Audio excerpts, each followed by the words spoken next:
സിദ്ദിഖും പ്രത്യേക അന്വേഷണ സംഘവും തമ്മിൽ നടത്തുന്ന പരസ്പരമുള്ള ഒളിച്ചുകളിക്ക് നാളെ ക്ലൈമാക്സ് ഉണ്ടാകുമോ? സുപ്രീം കോടതി തീരുമാനം എന്താകുമെന്നതാണ് ചോദ്യം.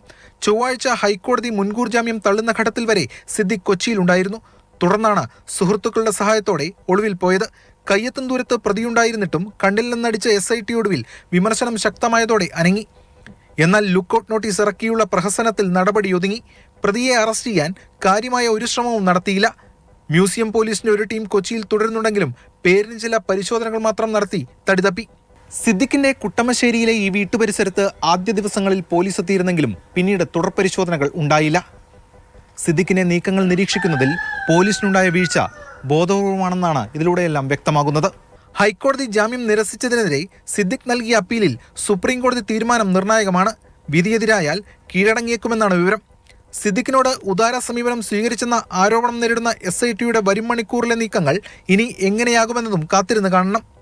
അതിനിടെ കേസിന്റെ ചുമതലയുള്ള മെറിൻ ജോസഫ് IPS ഡൽഹിയിലെത്തി അഭിഭാഷകൻ നിഷേരാജൻ ശങ്കറുമായി കൂടിക്കാഴ്ച നടത്തി. സംസ്ഥാന സർക്കാരിന് വേണ്ടി സീനിയർ അഭിഭാഷക ഐശ്വര്യ ഭട്ടിയാണ് ഹാജരാകുക. അതിജീവിതയുടെ പരാതിയിലും ഫേസ്ബുക്ക് പോസ്റ്റിലും പറഞ്ഞിരിക്കുന്നതുപോലെ തിരുവനന്തപുരത്ത് മസ്കറ്റ് ഹോട്ടലിൽ വെച്ച് ബലാത്സംഗം നടന്നുവെന്ന് അന്വേഷണ സംഘം കോടതിയെ അറിയിക്കും. അതേസമയം സിദ്ദിഖിന്റെ മുൻകൂർ ജാമ്യാപേക്ഷയെ എതിർത്ത് ഒരു തടസ്സ ഹർജി കൂടി സുപ്രീം കോടതിയിലെത്തി. പൊതുപ്രവർത്തകനായ പായിച്ചിറ നവാസാണ് ഹർജി ഫയൽ ചെയ്തത്. മാതൃഭൂമി ന്യൂസ്, കൊച്ചി, ഡൽഹി.